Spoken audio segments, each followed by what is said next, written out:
할렐루야. 이 자리에 함께 하신 우리 모든 성도님들을 다시 한번 주님의 이름으로 환영하고 그 삶에 풍성한 능력과 또한 위로의 역사가 임할 수 있기를 간절히 축원합니다.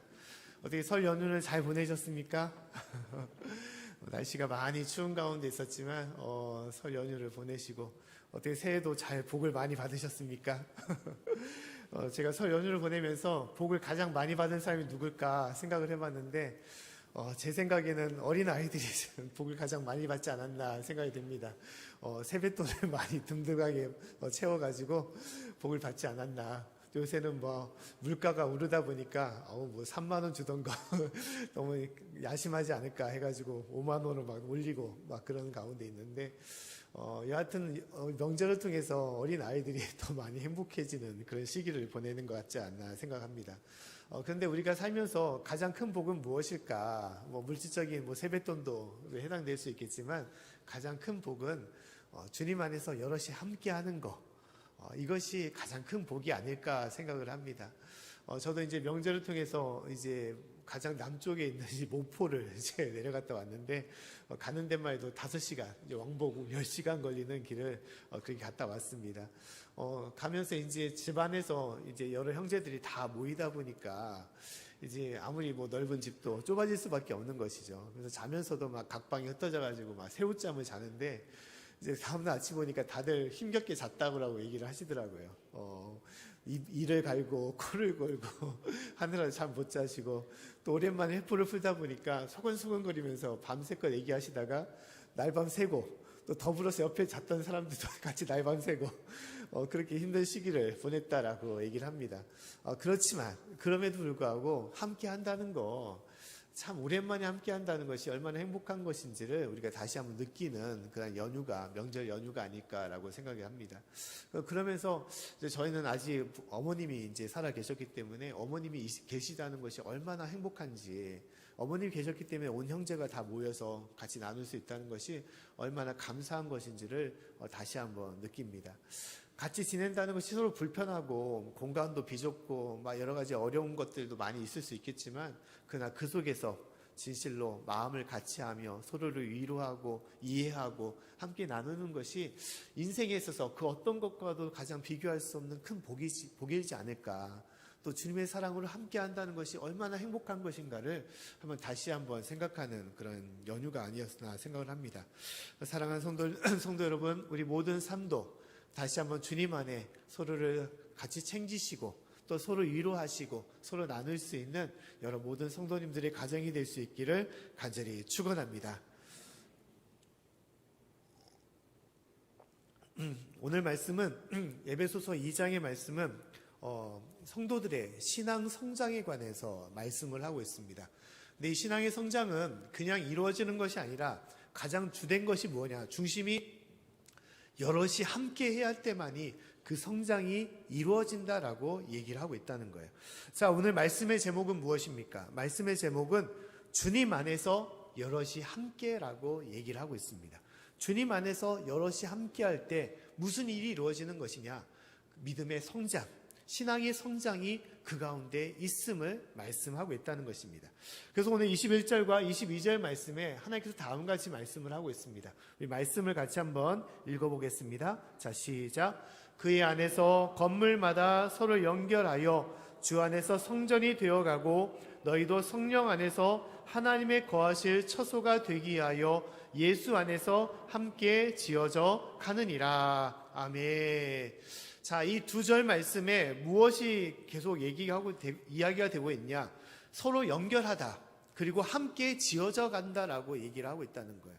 그냥 혼자서 신앙생활을 하는 것이 아니라 이 신앙은 서로 연결하며 또 함께 하는 것이 그 가운데 신앙의 모습이다라고 얘기하는 것이죠. 그러면서 오늘 말씀 보면 비유적인 표현을 얘기하고 있습니다. 건물이 지어져 가는 것처럼 신앙도 지어져 가는 것이고 성장한다는 것을 말씀하는 것이죠. 잠깐 그림을 보게 되면 이런 건물을 우리가 생각해 볼 수가 있는 것이죠. 집이라고 볼 수 있습니다. 근데 이 집이 그냥 뚝딱 한순간에 만들어지는 것이 아니라는 것이죠. 어떤 주형물, 어떤 틀 안에다가 딱 찍어가지고 어떤 집마다 건물마다 완성되는 것이 아니라는 것이죠. 건물이 지어지기 위해서는 그 하단부터 벽돌이 차곡차곡 쌓여 나가는 것이고, 그 속에서 문과 창문과 또 지붕, 굴뚝 같은 것들이 모양을 담아서 집이 완성이 되는 것이죠. 이것이 바로 건물이고 집이라는 것입니다. 근데 하나님께서 이 비유의 말씀을 하신 이유는 무엇이냐? 신앙이라는 것은 혼자 이루어지는 것이 아니라는 거예요. 함께 할 때만이 그 가운데 참된 완성이 이루어지는 것이고, 이것은 결국 무엇이냐? 신앙의 성장이 이루어진다라고 말씀하는 것입니다. 자, 하나님의 말씀은 그렇다는 거예요. 그 우리의 삶을 돌아봤을 때, 우리의 신앙의 모습을 봤을 때 진실로 여럿이 같이 하니 우리의 신앙이 더 깊어지고 더 성장해 가는 것 같습니까? 그것이 아니라 오히려 더 힘들고 방해가 되고 걸림이 되어서 내 신앙이 더 위축되고 어려워지고 있다라고 생각을 하십니까? 어떤 것이 맞을까요? 우리가 이것은 단순하게 신앙생활만, 교회생활만 그렇지 않습니다. 모든 사회생활이 마찬가지예요. 우리가 갈수록 우리가 삶에 무엇을 더 추구하냐면 개인적인 것들을 더 많이 추구합니다. 여럿이 같이 하니까 더 많이 불편하다는 거예요. 생각을 모으는 게 어렵다는 것입니다. 의견을 나누고 논의하고 또 그 가운데 이것을 다시 하나로서 뭉쳐간다는 것이 너무너무 힘들다 보니까 일반 회사 생활에서도 팀플레이, 팀워크 이런 말들은 잘 하지 않고 그냥 각자의 도생하는 것으로 서로 경쟁해서 그 가운데 가장 나은 것을 찾아가는 그러한 일들을 행할 때가 많이 있습니다.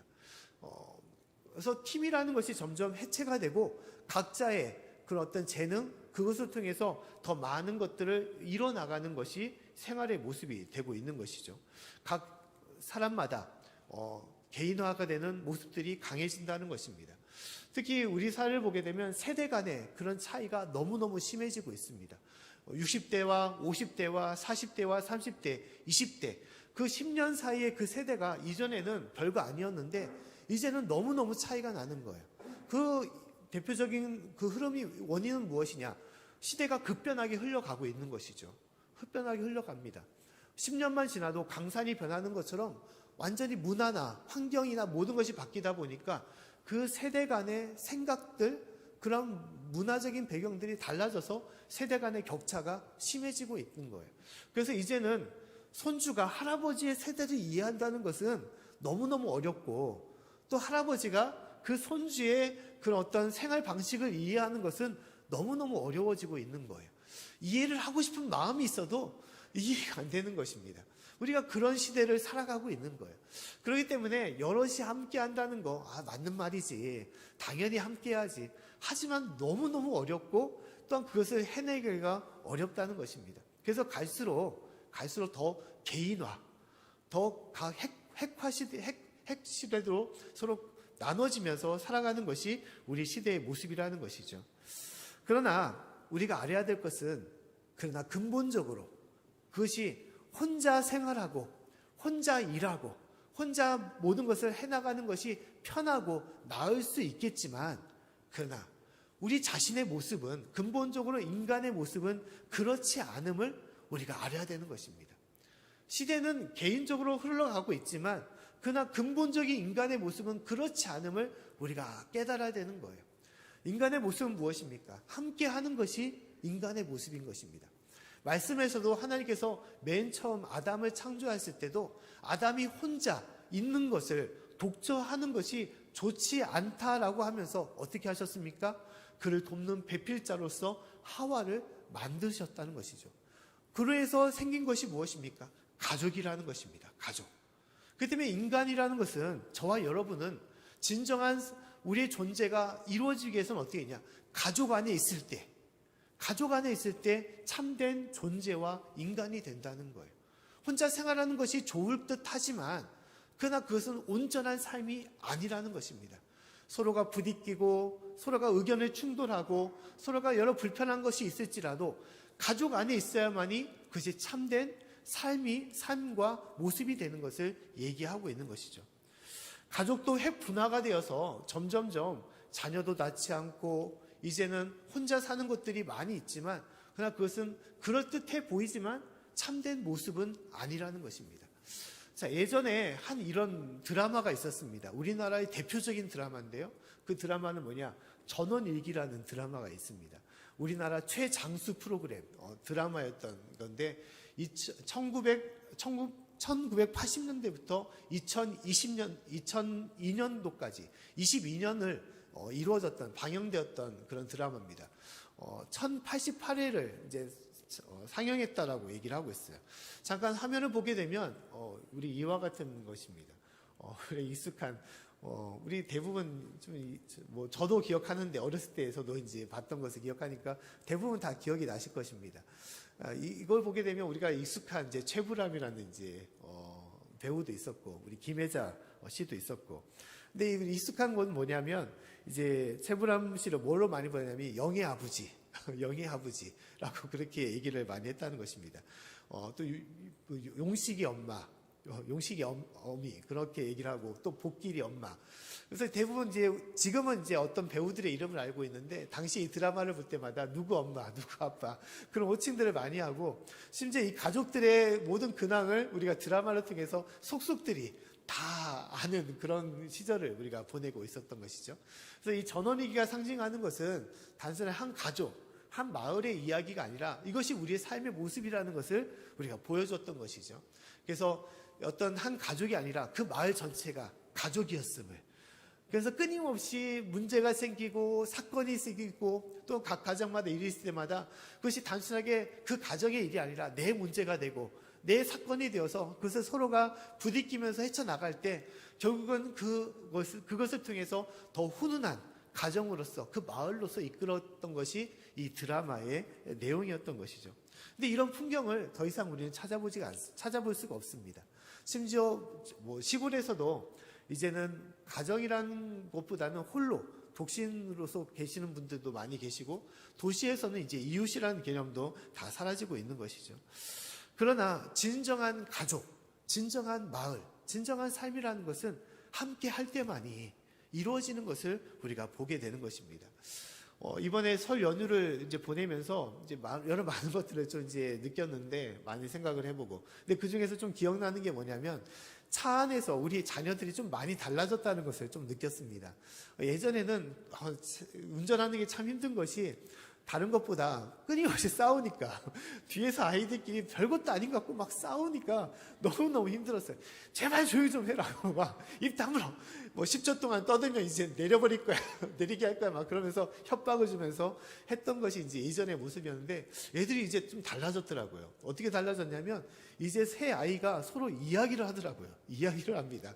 이제 저희 자녀가 3살 터울이라서 이제 첫째와 이제 막내가 6년 차, 이제 뭐 좀 많이 격차가 있는 것이죠. 그런데 이 새 아이들이 서로 돌아가면서 이야기를 하고 있는 거예요. 예전에는 대화를 어떻게 했냐면 부모가 주도해서 질문을 던지면 그 아이가 대답하는 방식으로 대화가 이루어졌는데, 이제는 애들끼리 서로 이야기를 하더라고요. 그러면서 이전에 있었던 이야기를 끄집어내면서 예전에 이런 일들이 있었다, 그때 나는 이렇게 느꼈다라고 얘기를 하면서 심지어 막내까지도 그 대화에 참여해가지고 자신은 또 이렇게 느꼈다고 얘기를 하더라고요. 그래서 이전에는 뭐 그러면서 막 시큰둥하고 서로 듣지 않았는데, 그것을 들으면서 서로가 이해해주고 서로가 또 거기 반응도 하면서 서로가 또 이야기의 끝을 이어나가더라고요.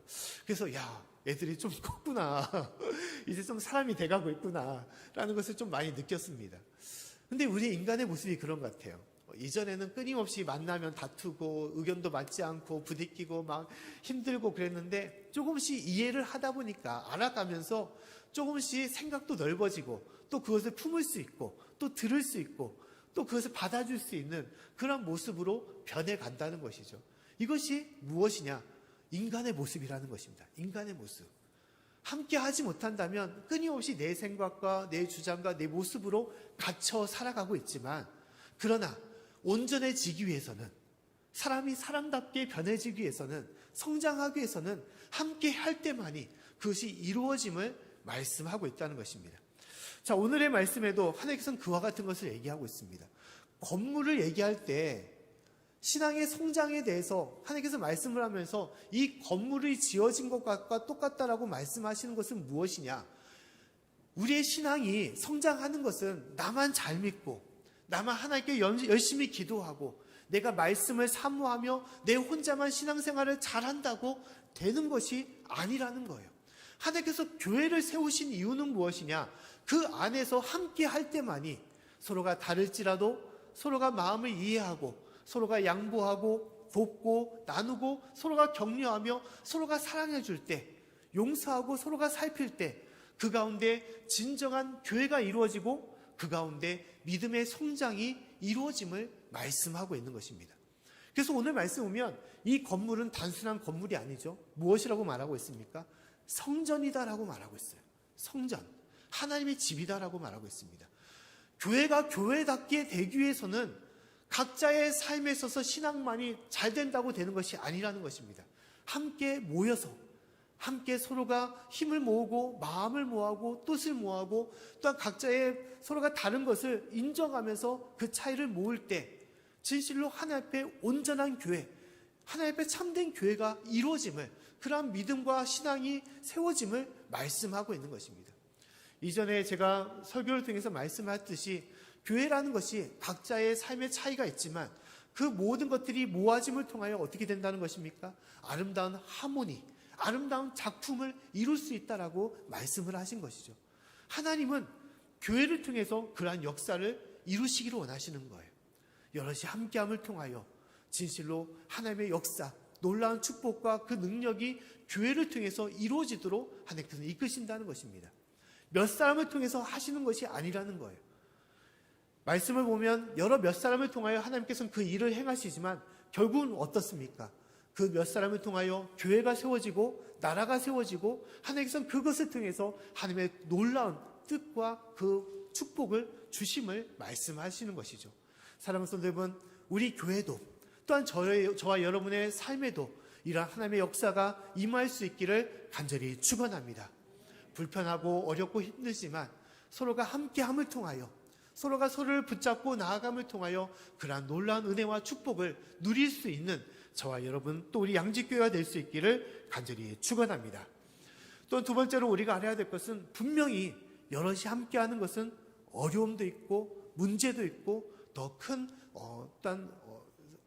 걸림돌이 생길 수도 있습니다.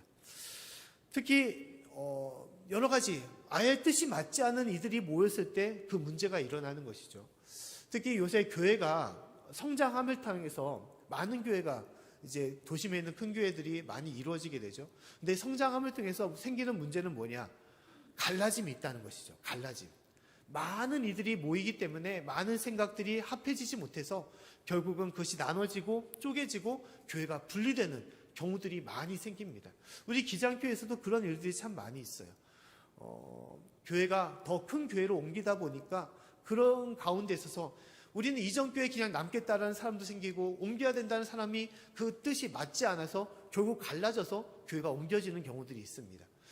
또 여러 일을 행할 때 그것에 맞지 않아서 결국은 분파가 되어서 일을 행할 때가 있는 경우들이 너무 많이 있습니다. 그래서 오히려 여럿이 함께하여 더 큰 성장을 이루라고 하는 그 말씀이 오히려 교회가 무너지고 교회가 해체되고 어려워지는 경우들이 있다는 거예요. 오늘 말씀에 있는 예배소 교회도 그런 대표적인 교회 중에 하나였습니다. 예배소 교회의 가장 큰 문제는 무엇이냐? 이방인들과 유대인들이 있었다는 거예요. 민족 간의 어려움이 있었던 것이죠. 특히 이방인도 유대인들은 다른 나라를 얘기하지 않습니까? 뭐 우리나라도 있고 일본도 있고 중국도 있고 또 미국도 있고 여러 나라가 있으면 뭐 다른 나라 사람들이 뭐 인정하고 그냥 같이 살면 되지. 요새는 다문화인데 우리가 그렇게 쉽게 생각할 수 있겠지만 그러나 그 당시에는 그렇게 반응하지 못했던 거예요. 왜냐하면 이것은 결코 받아들일 수 없는 것이기 때문이었습니다. 특히 유대인들이 이방인들을 바라볼 때 가장 큰 문제는 무엇이냐? 그들은 하나님을 믿지 않은 민족이었기 때문에 선택받지 못하였던 것이고 가장 중요한 것은 그들이 거룩한 백성들, 민족이 아니었다는 거예요. 그들은 하늘을 믿지 않았고 이방 신을 섬겼고 많은 우상들을 섬겼습니다. 그 속에는 여러 가지 음란한 것들, 취향한 것들이 너무너무 많았던 거예요. 심지어 그들은 무엇입니까? 율법을 섬기지 않았기 때문에 할례를 행하지 않았고 더불어서 그들은 금기시한 돼지고기를 먹었던 민족들이었습니다. 그 때문에 그들과 함께 한다는 것 자체, 그냥 같이 있다는 것 자체가 불결한 거예요. 이것은 있을 수 없는 것입니다. 근데 예배소 교회에서 그들이 같이 예배를 드리고 있다는 것이에요.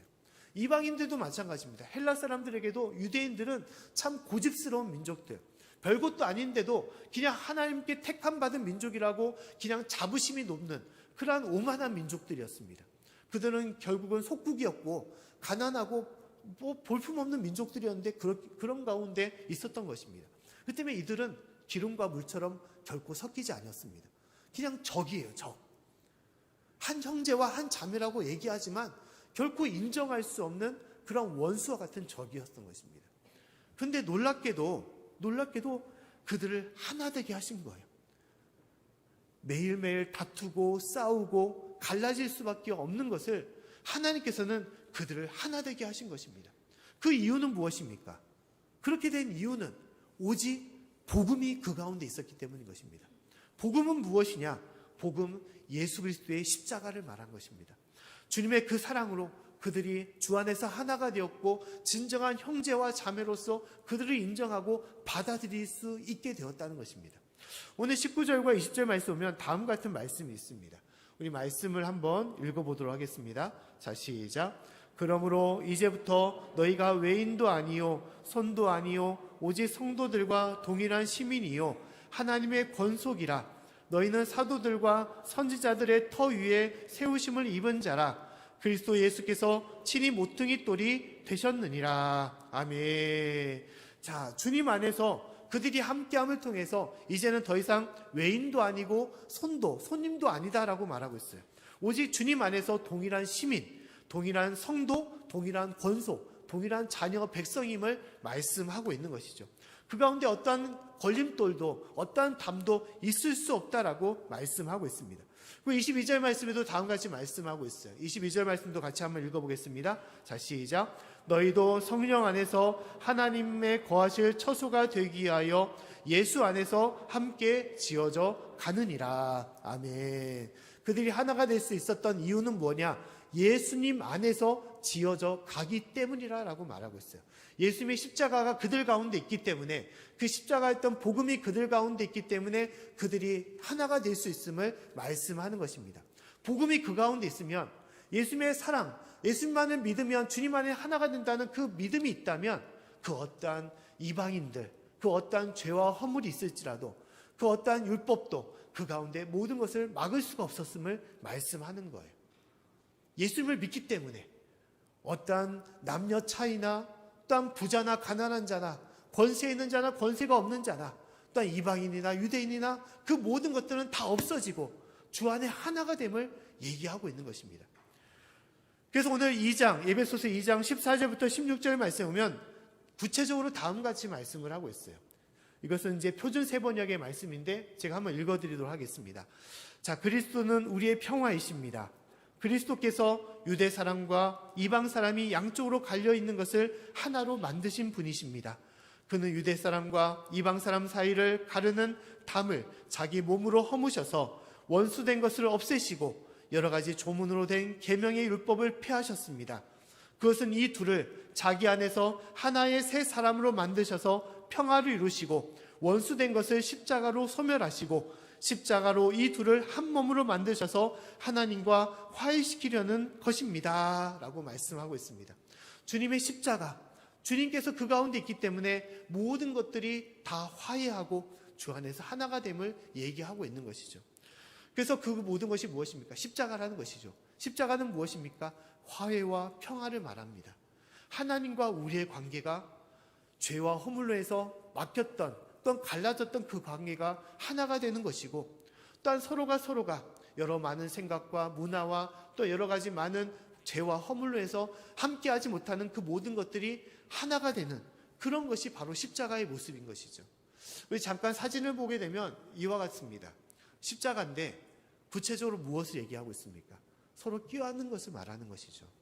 원수되었던 것이 진짜 미워하고 진짜 싫어하고 시기하고 결코 함께할 수 없는 이 사람을 주님의 십자가가 내 안에 있기 때문에, 내가 그 십자가로 내가 용서받고 내가 구원받았기 때문에 그 십자가로 원수된 자까지도 내가 사랑하고 용서하고 품을 수 있는, 그래서 주님 안에서 안을 수 있는 그러한 것이 십자가임을 말씀하고 있는 것입니다.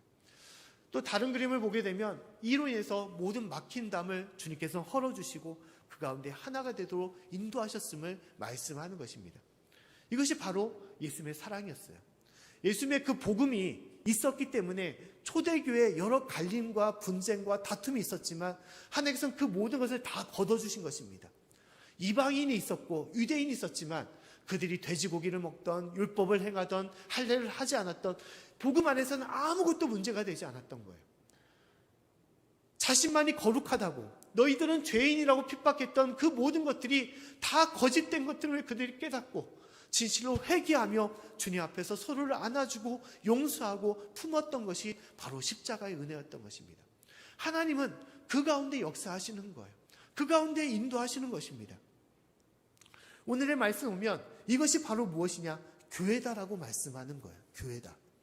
교회는 예수 그리스도 믿는 자들, 믿는 모든 무리, 그 믿는 자들의 모임, 그것을 교회라고 얘기하지 않습니까? 이것이 여럿이 함께함을 통하여 그것이 이루어진다라고 얘기를 하고 있습니다. 우리는 무엇입니까? 우리는 주 안에 있어도 원래는 죄인이에요. 똑같은 다 죄인입니다. 누구 죄가 더 많고 누구 죄가 적다라고 얘기할 필요가 없는 거예요. 다 죄인이에요. 목회자도 죄인이고 그냥 갓 온 성도도 새신자도 다 죄인인 것입니다. 그러나 하나님의 은혜로 어떻게 되었습니까? 누구나 할 것 없이 하나님의 아들, 딸, 자녀가 되었고 거룩한 성도로서 우리가 불림을 받은 것입니다. 하나님의 귀한 자녀로서 우리가 세움을 받게 된 거예요. 그 때문에 더 이상 누구를 미워하거나 누구를 시기하거나 누구와 분쟁을 지을 필요가 없는 것입니다. 같이 사랑하고 같이 화해하고 같이 나눠야 되는 것이 교회의 모습이고 믿는 성도의 모습이며 저와 여러분의 모습임을 말씀하고 있는 거예요. 세상은 끊임없이 나눠지고 갈라지고 서로 미워하고 싸우려고 합니다. 진보고 보수고 끊임없이 남의 생각이면 내 생각과 다르다는 이유로서 미워하며 적으로 원수로서 대하며 나아가고 있는 거예요. 그 끝은 무엇입니까? 그 끝은 무너짐이에요. 나라가 무너지고 그 직장과 일터가 무너지고 사회가 무너지고 심지어 교회도 무너지고 가정도 무너지는 것입니다. 같이 함께하고 같이 보듬어주고 같이 이해하고 세워줘야 될 그곳이 무너지고 있는 그런 안타까운 삶 가운데 나아가고 있는 것입니다. 그 이유가 무엇입니까?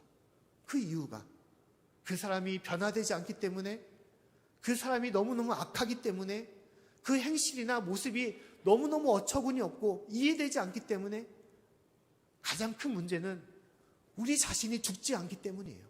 내가 죽지 않기 때문에, 죽어야 될 내가 죽지 않기 때문에 문제가 되는 거예요. 가장 큰 문제, 이 모든 다툼과 이 모든 갈등이 생기는 이유는 무엇이냐? 생각이 맞지 않아서, 환경과 처지가 맞지 않아서, 또한 그 보수와 진보, 그 모든 정치적인 색깔이 맞지 않아서 그것이 아닙니다. 가장 중요한 것은 이 모든 것의 배후에는 사단의 역사가 있는 거예요. 사단은 끊임없이 서로를 이해하지 말아라, 용서하지 말아라, 받아들이지 말아라, 왜 그것을 돌보냐라고 끊임없이 우리를 유혹하고 우리를 추종하는 것이죠. 끊임없이 분쟁을 일으키고 그 분쟁 속에서 같이 함께해야 될 사람들을 적대시하고 미워하며 서로 나눠지려고 하는 거예요.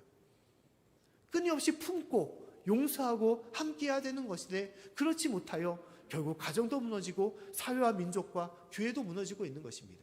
중요한 것은 내가 죽어야만이 내 생각과 내 주장을 죽이고, 그 가장 근본적으로 하나님의 마음으로 예수 그리스도의 사랑으로 품고 나아가야만이 그 가운데 하나가 될 수 있는 것입니다. 할렐루야. 하나님께서 우리에게 그와 같은 것을 말씀하시는 거예요. 진실로 주님의 십자가가 내 안에 있어서 그 십자가가 세움을 받고 내가 죽어서 그 십자가를 통하여 하나가 될 때 진정한 교회가 되고 가정이 되고 이 나라가 됨을 하나님께서 말씀하는 것입니다.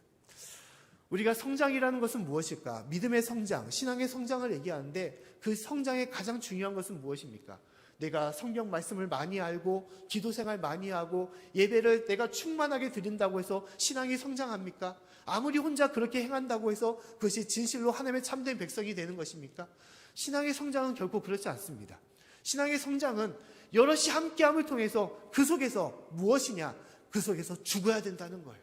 내가 죽을 때만이 예수님께서 살게 되는 것이고, 예수님의 그 살아 역사하심을 통하여 모든 성도가 하나가 되고 그 가운데 나아갈 수가 있는 것입니다. 죽지 않기 때문에 성장하지 못하는 거예요. 죽어야만이 그 삶과 그 모든 것들이 예수님의 마음과 뜻으로 변화가 되는 것이고, 하나님 앞에서 온전한 삶으로 이끌어가는 것입니다. 하나님은 그것을 말씀하시는 거예요. 십자가가 막힌 담을 허무는 것은 십자가를 통하여 내 자신을 죽이고, 그래서 진실로 주님 앞에 하나가 되는 삶으로 이끌어가는 것입니다. 우리가 이제 오후에 이제 윷놀이 대회를 하지 않습니까? 윷놀이 대회 이제 여러 가지 이제 묘미가 있습니다. 이 묘미는 뭐냐? 끝까지 가야지 결과를 알 수 있다는 것입니다. 처음에 아무리 잘 가도 뭐 아니면 도라는 얘기처럼 끝을 봐야지 그 결과를 알 수가 있는 것이죠. 근데 윷놀이의 참 묘미는 뭐냐? 아무리 잘 가도 가장 중요한 것은 방향을 잘 잡아야 된다는 거예요. 방향. 윷놀이의 방향은 총 4가지가 있다는 것입니다. 근데 그 속에서 지름길을 잘 선택하고 이제 다른 상대방의 말을 잘 피해서 갈 때만이 적게 가더라도 빨리 날 수 있다는 것입니다. 근데 신앙도 마찬가지라는 거예요. 신앙도 우리가 온전한 방향, 우리 인생의 방향을 잘 잡아야만이 우리 인생이 성공할 수 있다는 거예요. 세상적인 방향이 아니라 주님께서 주신 방향, 천국의 소망, 또 주님과 함께하는 그런 소망을 우리가 품고 나갈 때 인생이 성공할 수 있다는 것입니다. 또 윷놀이의 중요한 것은 무엇입니까? 혼자 잘 된다고 되는 것이 아니에요. 이 말 4개가 있는데 말 4개가 끝까지 다 나와야만이 결국은 이길 수가 있는 것이죠. 말 하나가 아무리 잘 나고 말이 열심히 나가도 해도 뒷말이 쳐져 있으면 아무 소용이 없는 것이죠. 근데 인생과 신앙도 마찬가지라는 것입니다. 나 혼자만 잘 되면 다 잘 될 것 같지만 결코 그렇지 않다는 거예요. 하나님은 여럿이 함께하여 서로가 세워주고 서로가 높여주고 서로가 품어주고 서로가 진실로 아끼고 사랑할 때 그 가운데 그 교회가 잘 되며 내 신앙도 그런 면에서 진정하게 성장할 수 있음을, 풍성해질 수 있음을 얘기하고 있는 것입니다. 최근에 그런 이야기를 들은 적이 있습니다. 이제 어떤 프로를 보다가 이제 어떤 분이 얘기를 하는데, 자신이 이제 아이를 낳는데, 출산하는데 37시간인가를 이제 상고를 겪으면서 애를 낳았다는 거예요. 엄청나게 힘들게 하면서 애를 낳았다는 것입니다. 근데 애를 낳으면서 그가 깨달은 여자분이 깨달은 것은 뭐냐? 엄마가 나를 얼만큼 사랑하는지를 그제서야 깨달았다는 거예요. 그래서 내가 지금까지 살아오면서 누군가를 위해서 죽을 수 있다는 거, 내가 낳은 자식을 위해서 내가 죽을 수 있다는 마음을 가질 수 있다는 것이 대단한 것임을 그가 깨달았다는 거예요.